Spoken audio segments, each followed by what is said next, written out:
Una vez más estamos aquí en su programa Estado de SAT, esta vez con dos invitados, con Ariel Ruiz Urquiola, doctor en Ciencias Biológicas, graduado en la Universidad de La Habana, y con Omar Isabel Ruiz Urquiola, su hermana, que es profesora del Instituto de Diseño. Entonces, hace poco salió una noticia sobre una situación tremendamente desagradable en una finca que ustedes tienen en Pinar del Río, y sencillamente a mí me llamó poderosamente la atención una última frase que estaba en esa entrevista que diste a Cubanet, que es: nos están dando caza como animales salvajes. Sí. Primero, gracias por la posibilidad. Posibilidad que tenemos como sociedad civil de denunciar el atropello. Un atropello que es sostenido aproximadamente desde el año 2015, que nosotros, el primer paso que dimos fue comprar la casa. Después mi hermano aspiró al usufructo por la beneficiario de la ley 300. Todo ciudadano cubano residente permanentemente en Cuba tiene derecho a solicitar en usufructo una X cantidad de tierra para hacerla producir. Todos sabemos la situación de improductividad de las tierras disponibles que hay en el país. Yo soy paciente oncológica hace 13 años y esa finca también es la posibilidad de ayudar a mi manutención. Es difícil, o sea, somos profesionales, mi hermano fue expulsado de la Universidad de La Habana, los dineros que entran a mi casa son mi salario de profesor universitario y la jubilación de mi madre.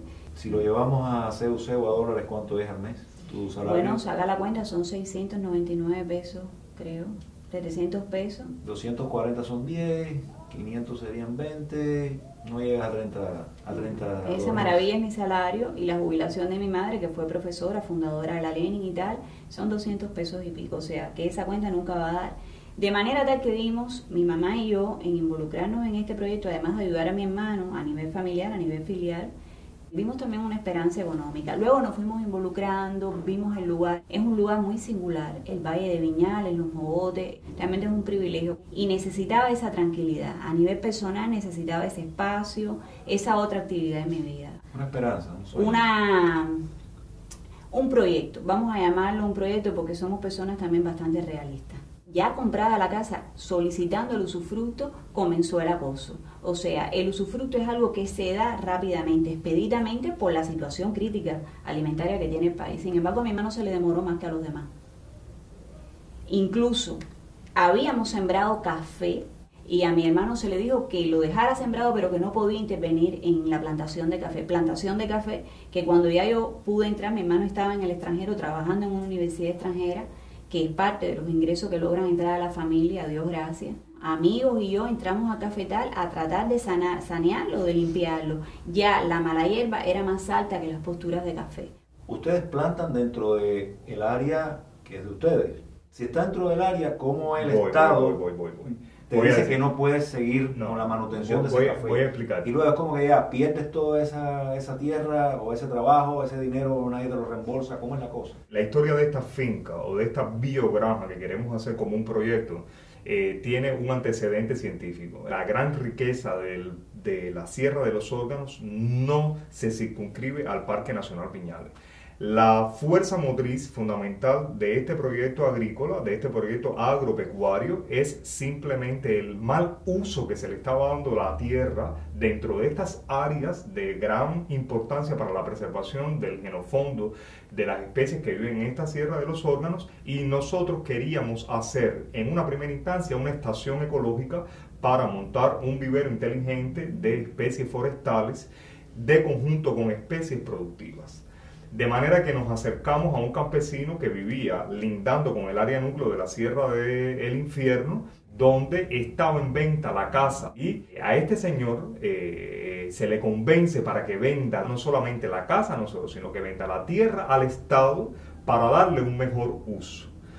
De manera que en el Ministerio de la Agricultura, en la sede municipal, yo me acerco a los ingenieros que en ese momento dirigían el Servicio Estatal Forestal para convoyarlos al proyecto del vivero inteligente para la siembra de especies de maderas preciosas. Y estos ingenieros jóvenes me dicen: Ariel, pero esa tierra se podría solicitar en un usufructo si realmente queremos hacer un proyecto para salvaguardar las especies forestales y las especies autóctonas y endémicas de esta zona. Y es en julio de 2015 que yo hago la solicitud para convertirla en un usufructo. Estos ingenieros forestales me dicen que podíamos lograr una disminución en el ritmo acelerado que había de erosión de los suelos en esa finca, en lo que se aprobaba el usufructo. Que yo le digo a ellos, mira, yo tengo ya plantas sembradas en un vivero en el patio de mi casa, tengo posturas de café y yo quiero sembrarlas. Y ellos me dicen, tú si quieres las puedes sembrar, pero no puedes exigir al tenente de la tierra, que es la empresa forestal La Palma, Integral La Palma, que después que te dejen cosechar ese café, porque esa tierra no es tuya todavía, tú no tienes derecho sobre esa tierra. Y yo le digo, no importa, si se está erosionando el suelo, nosotros podemos evitar que el suelo se erosione, no importa que este café pase a ser cosechado por la empresa forestal. Y de esa manera nosotros sembramos 1.500 posturas de café de la variedad robusta en toda esa área, y algunas plantas de forestales que eran mínimas realmente para lo que nosotros habíamos concebido, porque era un proyecto que comenzaba. El usufructo fue otorgado el 28 de mayo de 2016, poco más de un año después de haberlo solicitado. ¿Y el café estaba plantado en esas tierras? Por supuesto, el café estaba plantado, tenía más de 6 meses de plantado y ya estaba floreciendo. Ya estaba otorgado el usufructo, se lo tocan a mi hermano y tiene que salir inmediatamente al extranjero por su compromiso con la Universidad Humboldt. Entonces, algunos amigos, mi madre y yo, decidimos entrar a la plantación de café y empezar a limpiarlo. Bien que hicimos, porque ya ese café está produciendo, ya nosotros nos hemos tomado el primer café que ha salido de la plantación, a pesar de todas las dificultades, en fin. Ha pasado también con los animales. Mi hermano fue haciéndose de exponentes de razas pecuarias con una integridad genética singular, y nuestra relación con los animales es una relación afectiva. Y es una relación afectiva con los animales, con el lugar, con el proyecto, que involucra también a una escala muy reducida, la escala pequeñita en la que nosotros podemos incidir, tratar de hacer un poquito por cubo. Es como liberar un poco las culpas de lo que sabemos que a escala general está ocurriendo en el país y sobre lo cual nosotros no podemos incidir de una manera contundente. Entonces esto, una escala reducida, como que nos hace sentirnos un poco mejores personas. Que te digo desde ahora, o sea, la parte material no la hemos visto todavía. Claro. No a niveles productivos para vender al gobierno cubano, porque nosotros no estamos autorizados a venderle contractualmente a ningún privado. Pero nosotros sí hemos consumido la leche de nuestras vacas, nosotros hemos consumido nuestro café, nuestros frutales, lo que nos han dejado sobrevivir en estos aproximadamente 2 años de duras peleas, porque una vez otorgado el usufructo, comenzaron a haber ataques hacia la finca, que destruyeron gran parte de las variedades de plátano que fueron necesarias por una segunda vuelta, ir a buscarlas con recursos propios a Baracoa, a los conucos de Baracoa, porque los puercos de determinados campesinos entre comillas, matones, campesinos revolucionarios, soltaban sus puercos asilvestrados en nuestra finca para que nos destruyeran los cultivos y mataran a nuestros animales. Y ya nosotros sí no tenemos la menor duda de que todos los incidentes que ocurrieron en esa finca han sido provocados por estos matones, y detrás de estos matones está la seguridad del Estado. Vamos a entrar ahí, ¿no? Porque además, si la relación afectiva con los animales de ustedes es alta, es evidente que un ataque a estos animales también es un tremendo ataque psicológico a ustedes. Ellos saben por dónde entrarnos. Ellos saben, ellos esperaron, ellos estaban soltando a los puercos y acabando con las plantaciones que había hecho mi hermano, y ellos esperaron a que mi hermano estuviera en el extranjero, yo estuviera sola, porque ellos entran a la finca y entran al patio de la casa con total impunidad. De hecho, en el juicio para nada se analizó la figura legal de la invasión a domicilio. Y él viene preguntándome por el rastro de un puerco. Yo le digo que yo no había visto nada, y era la realidad. Él se retira. Al otro día yo salgo sola por la finca y veo las huellas de los puercos. Yo digo, bueno, los puercos han seguido entrando. Él me ve sola, y por eso cuando ellos regresan, no contaban con que mi madre salió, que no estaba oyendo nada, pero salió detrás del vivero, y entonces cuando ven un testigo, ellos se echan para atrás cuando ya tenían la empuñadura en el mango del machete. O sea, el hostigamiento para mí, a partir de ese ataque y ahora con todo lo que ocurrió en el juicio, es absolutamente intencional. Y va dirigido a que salgamos porque hemos denunciado una y otra vez no solo el asedio hacia nuestro proyecto, sino también la caza ilegal de Jutía. Hemos denunciado la ocupación ilegal de tierras del Estado, tierras estatales, que tienen una función estatal y que las empresas que son las tenentes de esa tierra no cumplen. No van a visitar esas tierras, no siembran nada en esas tierras, y es lo que ha posibilitado que estos matones se apropien impunemente de las tierras, porque no hay presencia estatal. Yo podría decirles que la primera vaca que yo perdí fue una Siboney llamada Ladis, a punto de parir, le faltaba un mes o menos de un mes de gestación para parir, y la vaca supuestamente se ahorca con la soga de la que estaba amarrada, porque en aquel momento yo no tenía cercas, alambre púa para cercar. En Cuba no hay un recinto donde tú puedas ir a comprar un rollo de alambre púa. Llevo 2 años pidiendo alambre púa por la cooperativa para que me los vendan y no me han vendido ni un rollo de alambre púa. Bueno, pues Ladis muere de manera muy rara. Es decir, el animal está ahorcado, pero la soga que lo fijaba a una estaca estaba libre. Y la soga no estaba amarrada en el animal. El animal aparece en una barranca, golpeado en una parte lateral solamente del cuerpo, muy golpeado en esa parte desde la cabeza hacia todo el lateral. Y eso para mí realmente fue un choque psicológico bastante grande, porque era enfrentarse a la muerte, como enfrentarse a la muerte de una persona joven que tú no esperas. Pero el segundo hecho importante que hubo dentro de la finca que nos comenzó a generar sospechas fue que el campesino que supuestamente cuidaba de conjunto con mi familia los animales cuando yo me ausentaba para ir a la Universidad Humboldt y al Museo de Historia Natural de Berlín, y que yo había favorecido con una instalación hidráulica de más de 2 kilómetros en sus 53 años de vida para llevarle el agua a su casa, con 5 molinos para arroz y para harina, para hacer harinas de maíz, moler granos. Este señor, cuando yo me ausentaba, dejaba fijo a los animales en su posición, no los mudaba, no los cambiaba de lugar, por lo tanto los animales pasaban hambre y pasaban sed. En ese mismo proceder, una de las terneras que había nacido, que estaba amarrada, estaba desaparecida por una semana.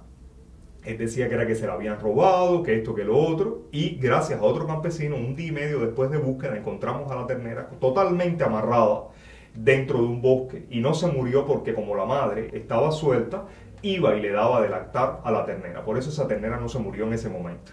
Luego después viene un decomiso del alambre púa, puntillas y las mismas mangueras que yo le había instalado a este campesino por parte de la seguridad del Estado. Un grupo de aproximadamente 6 u 8 personas vienen a invadir, a allanar mi propiedad con una acta de decomiso, a revisar todo y quitar todos esos materiales. Yo les expliqué claramente a ellos que el mismo que había delatado era el que tenía las mangueras que ellos tenían en el acta de decomiso.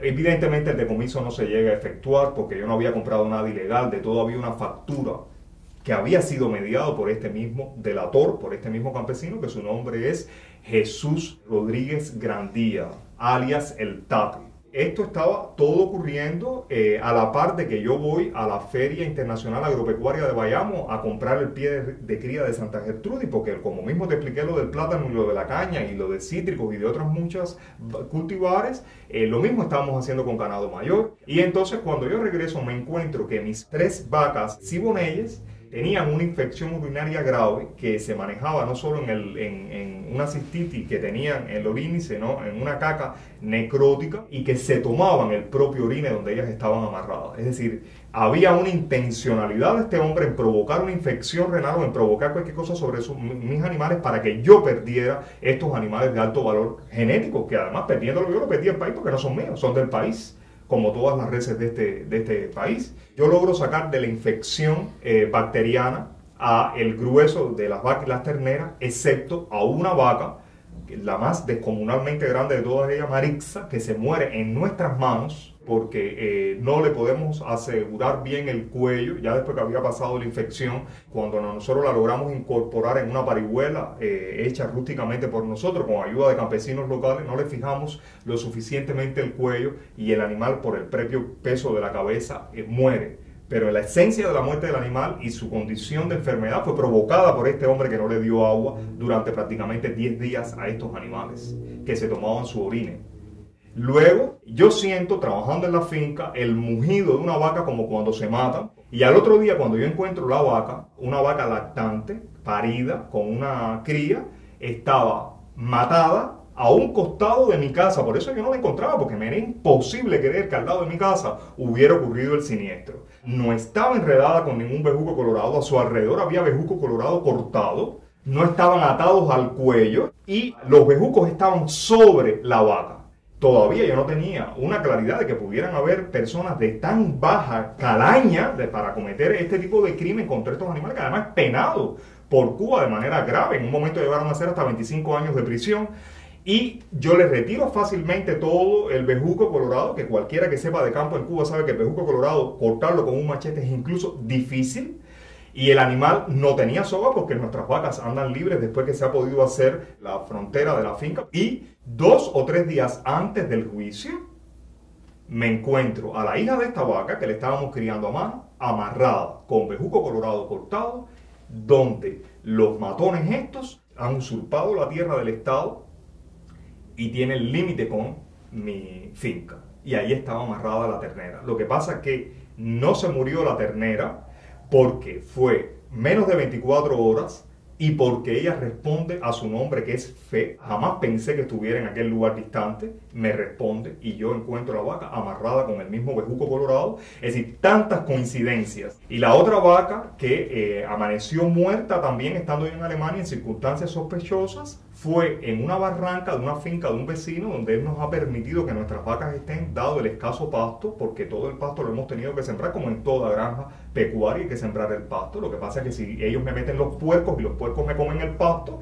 es un círculo vicioso negativo para nunca tener ni poder desarrollar los animales. De hecho, este mismo delator me ayuda a capturar un puerco que pertenecía a Celio Álvarez Martínez, el patriarca de todos estos matones criadores de puercos, amparados por la seguridad del Estado, por el cuerpo de guardabosques, por la policía, por todos ellos, que es lo mismo, porque el Ministerio de la Agricultura lo que nos había dicho me había dicho que si yo no cazaba un puerco de ellos no podían probar con fotografía solamente que el puerco pertenecía a estos productores ilegales, a pesar de que estaban ilegales en aquellas tierras, y entonces no podían tomar acciones sobre estos corruptos, sobre estos maleantes, sobre estos matones.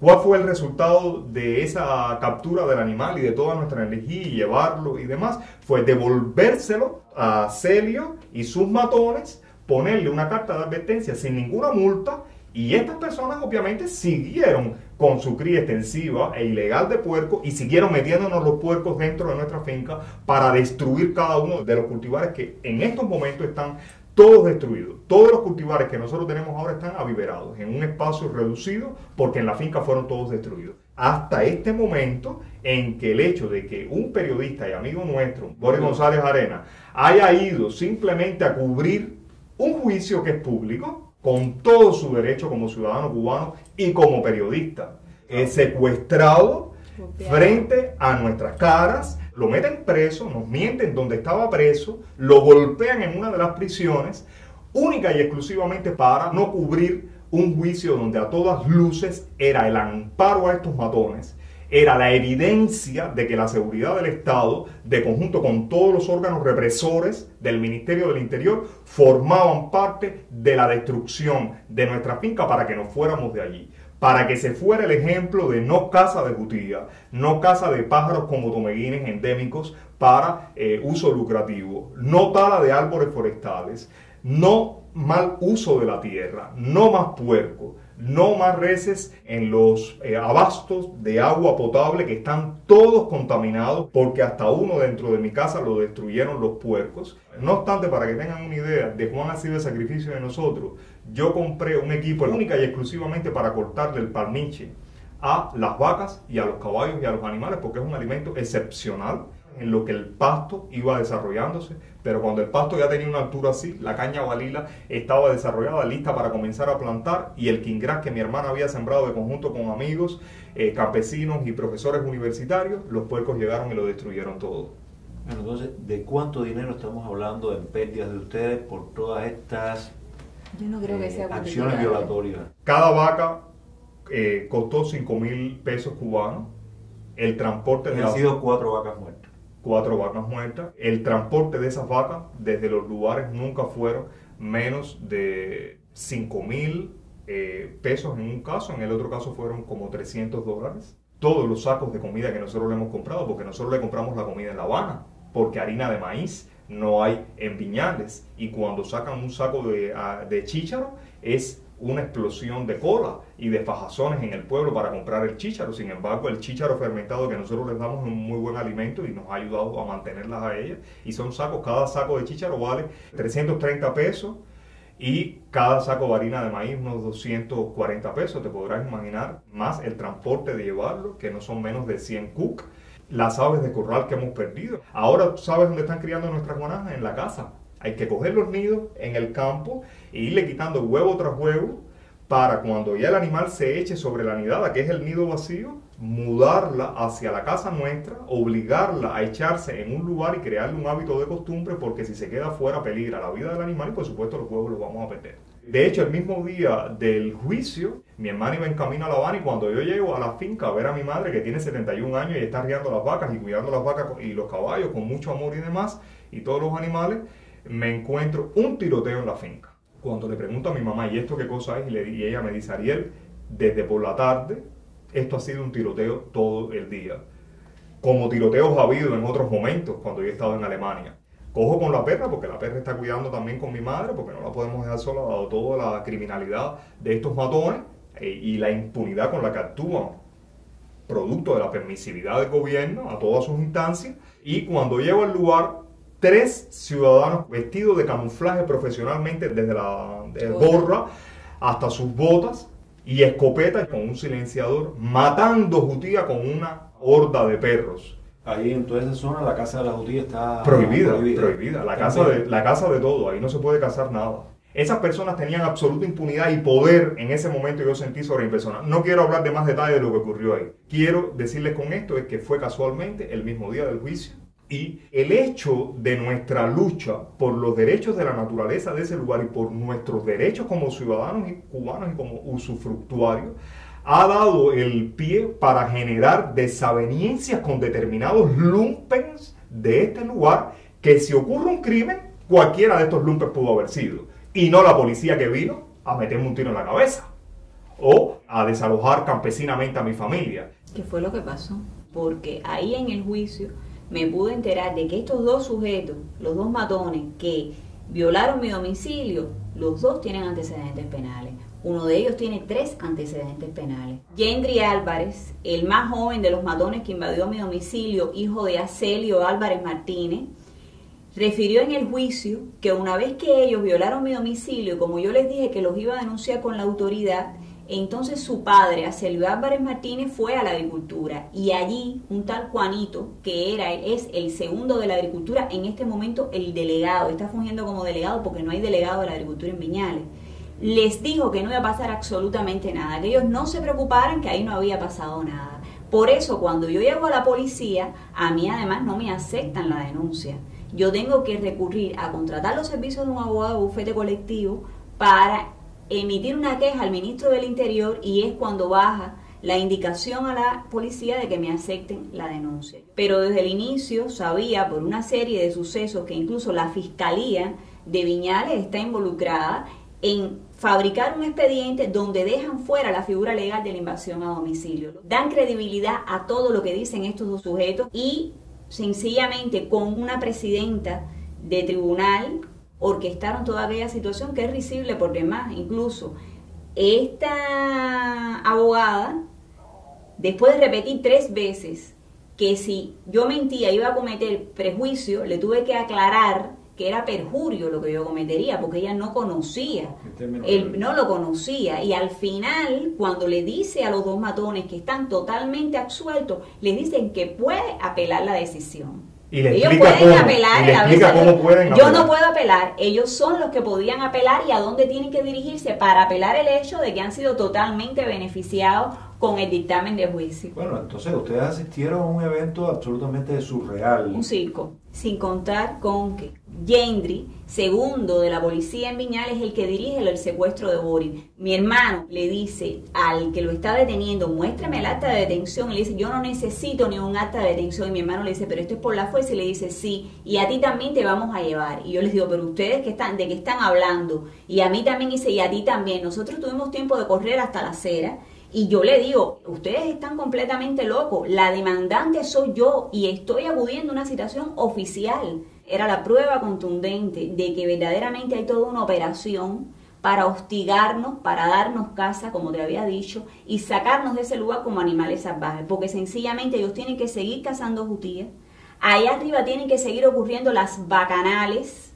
No sabemos la cantidad de sacos de botellas que hemos recorrido por toda la finca, porque ocurrían verdaderas bacanales, a donde asistían las autoridades de Viñales, y estando en un punto tan distante, fuera de la vista pública, pasaba de todo.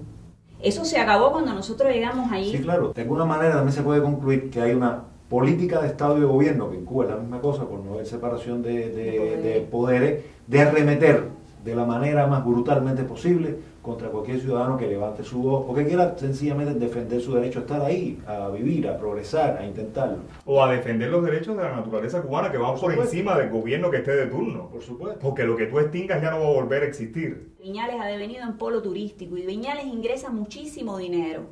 El grueso de los turistas que nos visitan a nosotros no son turistas con conciencia medioambientalista.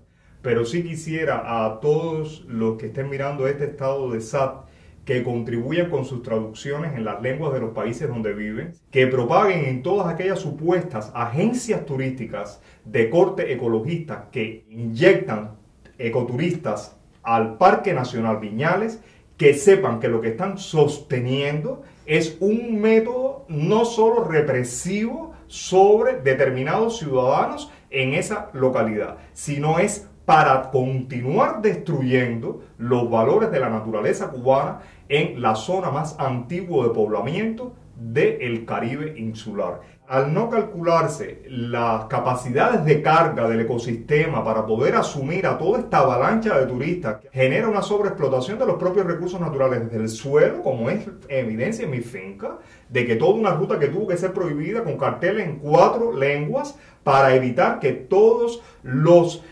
guías ilegales y los legales, que reconozco que fueron los legales del Parque Nacional lo que más daño hicieron en la finca, robando. No, estos son guías de turismo en general. Los del parque no van a caballo. Ellos necesitan dinero para sobrevivir en medio de un pueblo donde el dinero es quien manda, porque hay un poder adquisitivo muy alto de los que rentan y todos los que no rentan, que viven en el suburbio, ¿de qué van a vivir? Si el precio de una piña es un cuc, si el precio de un litro de leche es un cuc o 2 cuc, ¿cómo van a vivir esos campesinos? ¿Cómo van a comprarle unos zapatos a sus hijos? ¿O cómo van a comprarle un iPad? Pero si ven que todos los demás niños van a la escuela con un iPad, ¿por qué mi niño, que es campesino, me va a preguntar, papá, yo quiero un iPad? Y ellos no pueden adquirirlo por un salario de campesino o por una cosecha de tabaco. Sin contar que un guía en particular del Parque Nacional, un ingeniero agrónomo, llegaba a nuestra finca a robarnos nuestras frutas, en particular los mangos, prácticamente el único alimento en ese momento que teníamos para nuestro ganado pura raza, y afrontarnos a nosotros como propietarios y decirnos que ellos tenían todo el derecho de hacer aquello porque ellos eran el Parque Nacional Viñales y a fin de cuentas mi finca estaba dentro del Parque Nacional Viñales. A ese nivel despótico de abuso de poder, de impunidad, incluso contigo mismo delante de ti, dejaron de hacerlo no por el cartel que nosotros pusimos, no por nuestras demandas al Ministerio de la Agricultura, al Parque Nacional, a las autoridades locales, dejaron de hacer los guías del Parque Nacional la entrada en nuestra finca, porque nosotros le hablábamos en francés y en inglés a todos los turistas y le explicábamos lo que ellos estaban haciendo y lo que ellos estaban robando y los suelos que ellos estaban destruyendo y cómo ellos nos estaban afectando a nosotros y que en sus países sabían muy bien lo que significaba destruir un parque nacional, sabían muy bien lo que significaban las leyes de manejo de un parque nacional y sobre todo los derechos a la integridad ciudadana de personas que son propietarias de un lugar al cual tú no puedes llegar y allanar por propia voluntad o porque manden unos dólares o unos euros para llevárselos al bolsillo. Cuando estás viendo que es el presidente del gobierno, el fiscal del pueblo de Viñales, la representación de la Policía Nacional Revolucionaria, el tribunal en Viñales, cuando estás viendo la agricultura, la empresa forestal, estamos hablando de todas las instituciones, toda la institucionalidad mancomunada para violar la ley. El objeto de esas violaciones somos nosotros, porque sencillamente estamos proyectando visibilidad a lo que históricamente ellos han hecho. Se han servido del Parque Nacional Viñales para vender una imagen de supuesta protección y conservación de los valores naturales que es falsa. Han habido intentos por hacernos transar y no hemos transado con las ilegalidades. Sencillamente la actitud intransigente lleva el hostigamiento y el hostigamiento va a ser a como dé lugar. Ya hay varias reses muertas. Ese delito es punible en Cuba, es gravísimo. Y hasta ahora con esas reses muertas no ha habido investigación, no ha habido juicio. No, supuestamente son accidentes, porque el terreno es accidentado. Nadie le metió una puñalada para organizar una investigación de índole criminal. Sí, toda esta historia truculenta, por supuesto que me recuerda el programa que nosotros le hicimos también a Cirley Ávila, esta señora que fue macheteada por un malandro que estuvo a punto de morir, que gracias a Dios estaba en los Estados Unidos recuperándose, que fue una mujer sola, que le arrancaron la mano de un machetazo, ¿verdad? Todo el mundo sabe que éramos dos mujeres solas. Todo el mundo sabe que tienen una relación cercana con las autoridades de Viñales. No tengo pruebas, pero es la voz del pueblo. Que han sobornado históricamente, y estoy hablando desde la década de los años 70, que han sobornado a las autoridades de Viñales con puercos. La actitud fue todo el tiempo por parte de estas autoridades judiciales, donde además es importante decir que el fiscal no se presenta, pese a que había dicho que iba a estar y es quien elabora el expediente de la causa. La actitud todo el tiempo fue una actitud hostil. Cuando nosotros salimos de juicio, yo tengo que decirlo porque es algo que me llena de satisfacción, no lo esperaba de esa manera, o sea, el sentir de la generalidad del pueblo de Viñales, gente que nos conoce y que no nos conoce, es que hasta dónde vamos a llegar. Los matones no llevaron abogado defensor, eso también me llamó mucho la atención. No lo necesitaba. No lo necesitaba. Tenían a la jueza defendiéndolos todo el tiempo, y hay algo que también me llamó mucho la atención. Cuando se acaba el juicio, ellos ganaron. Sin embargo, la cara de ellos dos era una cara de confusión, era una cara de incluso hasta de cierto temor. Ellos tenían que irse rápido de ahí. Cualquier método violento que ellos continúen usando va a ser debidamente denunciado. No estamos solos. Después de esta entrevista y de todas las demás que demos, menos solos vamos a estar. No nos ampara el miedo. No se puede caminar todos los días con la cabeza gacha. Lo puedes hacer un día, lo puedes hacer 2 días, pero cuando se vuelve el hábito ya es imposible erguirte, ya no eres un bípedo normal. Nosotros no vamos a responder violencia con violencia porque no es nuestra naturaleza y no lo vamos a hacer. Nos estamos hostigando nosotros por las razones que dimos, estamos hostigando a cuentapropismo en general, estamos hostigando lo que decía Martí, que era lo que nutría a un país próspero, a pequeños propietarios. No quieren un país de pequeños propietarios, ni nadie que se sienta dueño de su destino. Ellos están yendo incluso contra lo que dijo el apóstol, contra el proyecto de nación que supuestamente ellos defienden y que se va a fraguar y que fue germinal en el ideario del apóstol. Ellos son la traición encarnada de los ideales del apóstol. Eso es lo que representa en este momento todo el sistema de autoridad en Cuba. No es casual, o sea, lo que está pasando en Viñales es un modelo de lo que tiene que estar pasando, me imagino, genérica, que en toda Cuba. Si nos desalojan a la usanza antes del 59, la gran diferencia es que yo rezo como propietario de carácter perpetuo de la casa comprada en el corazón de la Sierra del Infierno. Soy el propietario de carácter temporal, contractual, más que temporal, del usufructo de esa tierra y por tanto tengo todos los derechos para no ser desalojado porque no era un campesino que no era ni dueño del bohío ni dueño de la tierra donde trabajaba. Somos ciudadanos cubanos, no estamos afiliados a ningún partido de oposición independientemente de que no comulgamos absolutamente con el sistema político de Cuba que oprime al ciudadano y por tanto no podemos apoyar ese sistema político. Y vamos a continuar en pie. Las consecuencias quedarán de parte de ellos y la verdad siempre supera la mentira. La verdad siempre supera la impunidad. Y habrá algún día en este país un Estado de Derecho. Y todos los que han cometido crímenes tendrán que responder no a un juicio sumario, sino a instituciones legales con arbitraje internacional. Bueno, pues esperemos que más adelante, en caso de que ocurra cualquier otro tipo de abuso, saben que aquí tienen un espacio para lanzar la voz de ustedes, no solo dentro de Cuba, que siempre es más difícil de diseminar. Y bueno, ojalá también que este programa sirva para alertar a cuanto turista posible pueda dejar de venir a este maldito país, porque esos dólares además ya hemos dicho a quiénes sirven y además... El país no es maldito, Claudio.